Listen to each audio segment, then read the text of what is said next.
Hello student, फिर से हाजिर हुए हैं video class chemistry class 11th chapter 2 परमाणु की संरचना अर्थात एटॉमिक स्ट्रक्चर। इससे पहले हम बहुत सारे पॉइंट को कवर कर चुके हैं। आज हमारा जो महत्वपूर्ण टॉपिक है वो है जे थॉम्सन का परमाणु मॉडल, जिसको थॉम्सन एटॉमिक मॉडल के नाम से जाना जाता है।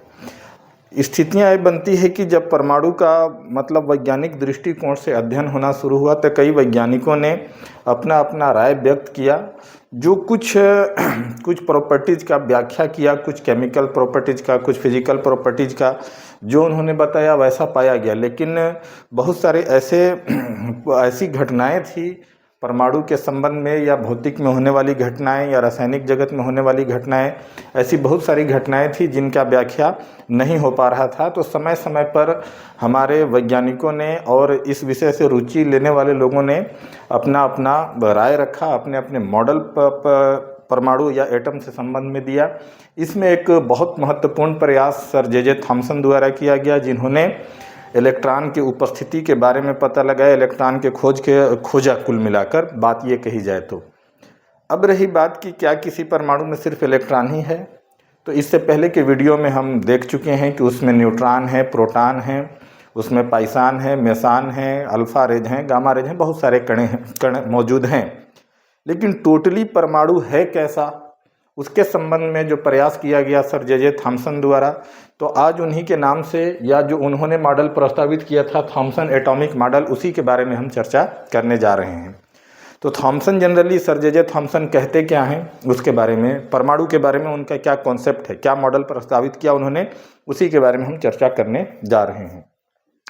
तो सर जे थॉम्सन ने कहा कि परमाणु जो है एक दृढ़ गोलाकार पिंड है, मतलब एक रिजिड स्फेरिकल बॉडी है।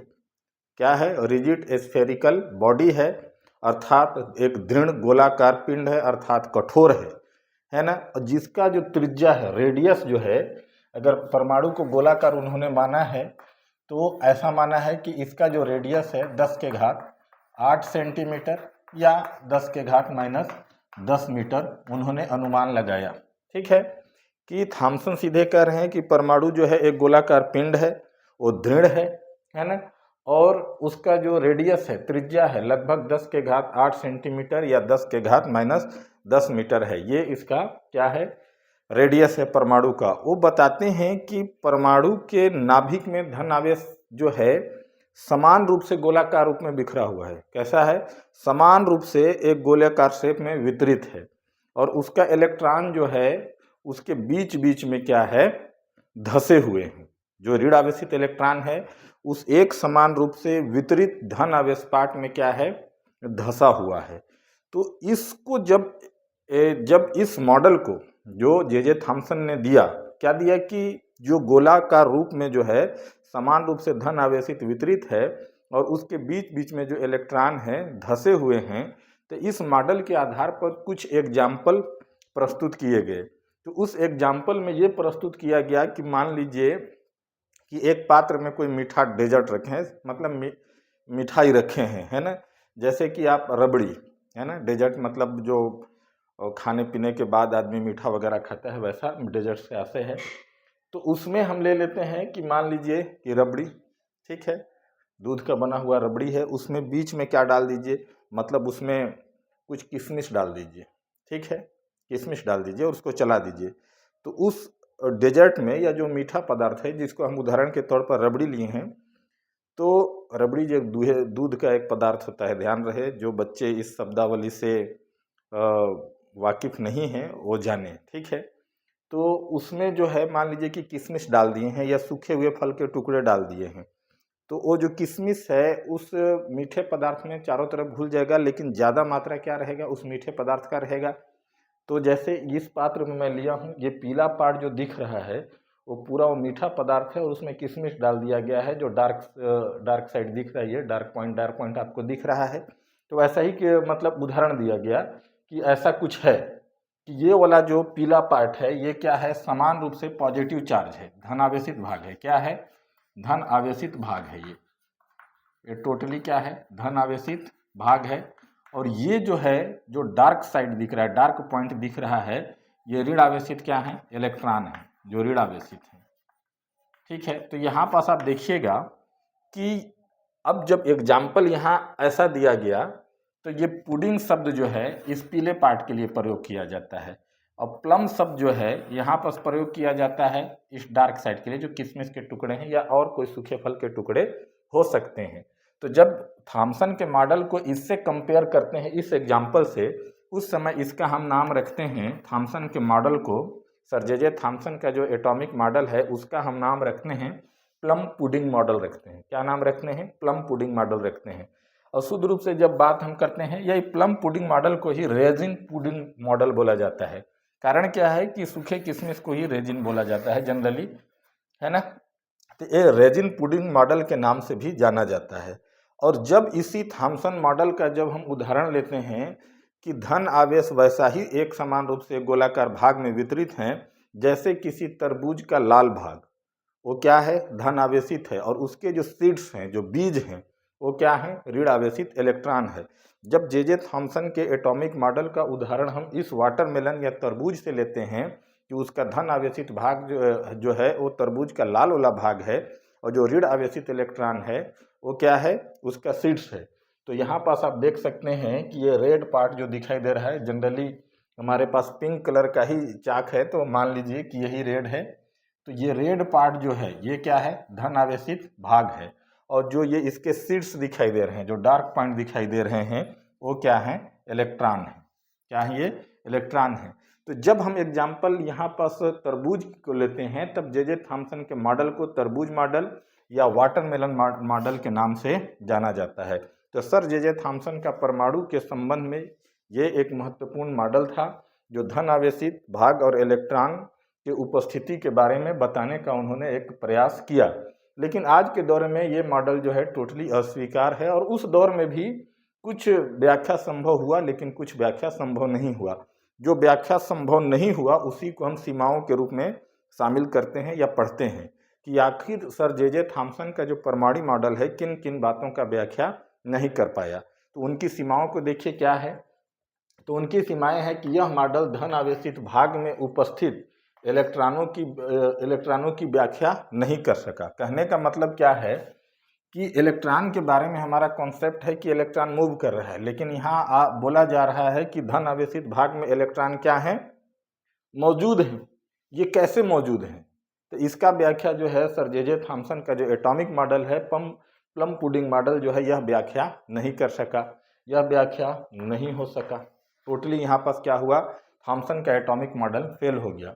उसके बाद दूसरा पॉइंट है, यह हाइड्रोजन के स्पेक्ट्रम की व्याख्या नहीं कर सका। जो हमारे क्लास 11th के बच्चे हैं स्पेक्ट्रम शब्दावली सुने रहते हैं, पर स्पेक्ट्रम को भली भांति जान नहीं पाते हैं। तो स्पेक्ट्रम की हम दो बातों को बता रहे हैं, मतलब स्पेक्ट्रम शब्द दो प्रकार से अवगत हो जाएं, जो एक आपको भौतिक विज्ञान में परिभाषा मिलेगा और एक जो है आपके केमिस्ट्री में मिलेगा। तो पहले आप भौतिक विज्ञान के परिभाषा को देखिए, उसके डेफिनेशन को देखिए। उसमें ये आप जो है जब लाइट वाला चैप्टर पढ़ेंगे 12th कक्षा में, तब आप इसका डिटेल परिभाषा को जानेंगे। देखिए क्या बोल रहा है कि जब किसी श्वेत प्रकाश को किसी भी प्रिज्म से गुजारा जा रहा है, तो वह वहाँ के बाद प्रिज्म से निकलने के बाद उसके जो मुख्य कंपोनेंट हैं, जितने रंगों से प्रकाश बना है, जो हम मान के चलते हैं 7 रंगों से, तो 7 रंगों में क्या होता है, विभक्त हो जाता है, स्प्लिट हो जाता है, डिस्पर्स हो जाता है। तो उन 7 रंगों को एक साथ मिलाकर क्या कहा जाता है, स्पेक्ट्रम बोला जाता है। जब केमिस्ट्री के हम इसी चैप्टर में पढ़ेंगे, है ना, जब हाइड्रोजन स्पेक्ट्रम की हम व्याख्या अगले टॉपिक में करेंगे, रदरफोर्ड मॉडल के बाद जब हाइड्रोजन स्पेक्ट्रम में जाएंगे, जिसकी व्याख्या नील्स बोर ने बहुत अच्छे से किया है, तब यहाँ पास आप और भी अवगत हो जाएंगे। इसमें ये बोला जा रहा है कि जब किसी हाइड्रोजन को एनर्जी दिया जाता है, ऊर्जा दिया जाता है, तो जिन जिन रंगों को अवशोषित करता है, तो रेडिएशन के रूप में ऊर्जा दिया दे रहा है। रेडिएशन मतलब क्या है, प्रकाश ही है। तो जिन रंगों को अवशोषित करता है, जब ऊर्जा खत्म होता है तो जब वापस आता है अपने कक्षा में, तो उन्हीं रंगों को क्या करता है, उत्सर्जित करता है। तो उन्हीं रंगों के समुदाय को क्या कहा जाता है, स्पेक्ट्रम कहा जाता है या वर्णक्रम कहा जाता है।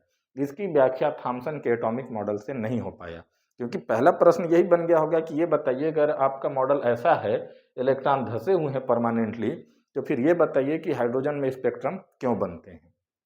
तो यहाँ पास भी थॉमसन का एटॉमिक मॉडल व्याख्या नहीं कर पाया, जिसकी व्याख्या कालांतर में जाके किसने किया, नील्स बोर ने किया। तो यहाँ पास इसकी व्याख्या थॉमसन के एटॉमिक मॉडल से संभव नहीं हो पाया। तीसरा जो इसका लिमिट्स है, थॉमसन एटॉमिक मॉडल का अल्फा कणों के प्रकीर्णन की व्याख्या थॉमसन मॉडल नहीं कर सका। मतलब अल्फा रेज का जो स्कैटरिंग होता है किसी भी परमाणु के न्यूक्लियस के प्रति, उसका व्याख्या थॉमसन के एटॉमिक मॉडल नहीं कर पाया। अब थॉमसन के एटॉमिक मॉडल जो व्याख्या नहीं कर पाया तो उसको समझिएगा कि वो है क्या। थॉमसन के प्रकीर्णन से आशय जाइए कि अल्फा कण को अपना पाथ को चेंज कर देना, अपने मार्ग को चेंज कर देना, उसी को क्या बोला जाता है, प्रकीर्णन बोला जाता है।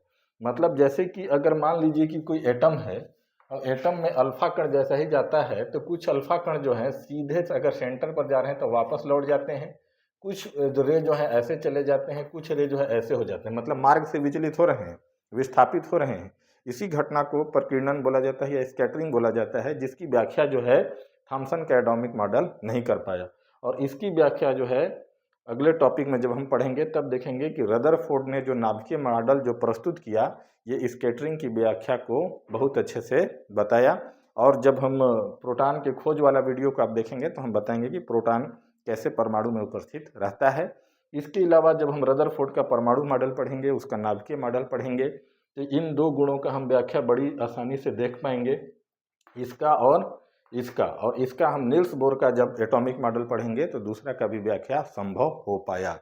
तो उस समय भी जो है नील्स बोर के थॉमसन के एटॉमिक मॉडल को अस्वीकार कर दिया गया, क्योंकि बहुत सारे गुणों को व्याख्या जो हम देखते हैं प्रकृति में जो घटनाएं हो रही हैं उसको वो नहीं कर पाया। लेकिन एग्जाम की दृष्टि से अक्सर ये पूछा जाता है कि प्लम पुडिंग मॉडल क्या है, वाटरमेलन मॉडल क्या है, थॉमसन ने कौन सा मॉडल प्रस्तुत किया था, उसके अनुसार धन आवेशों का वितरण कैसे है, उसके अनुसार इलेक्ट्रॉनों का वितरण कैसे है, इलेक्ट्रॉन कहाँ मौजूद हैं। ठीक है, तो थॉमसन मॉडल पर जो हमारे क्लास 11th के छात्र हैं उनको सीधे 3 नंबर का या 4 नंबर का क्वेश्चन आता है। तो जितने बात को लेक्चर के रूप में बोला गया है वो थॉमसन के मॉडल जब हेडिंग डालेंगे उसको लिखिएगा और उसके बाद उनकी सीमाओं को लिख दीजिएगा। ठीक है, तो अगर ये वीडियो आपके लिए उपयोगी है तो अंसारी एजुकेशन चैनल को लाइक कीजिए, सब्सक्राइब कीजिए और कमेंट सेक्शन में अपना प्रॉब्लम लिखना कभी ना भूलें। कभी भी आपको कॉन्सेप्ट संबंधी प्रॉब्लम होता है तो ज़रूर कमेंट सेक्शन में लिखिए, हम पूरा प्रयास करेंगे कि आपके प्रॉब्लम को दूर किया जाए। Thank you very much.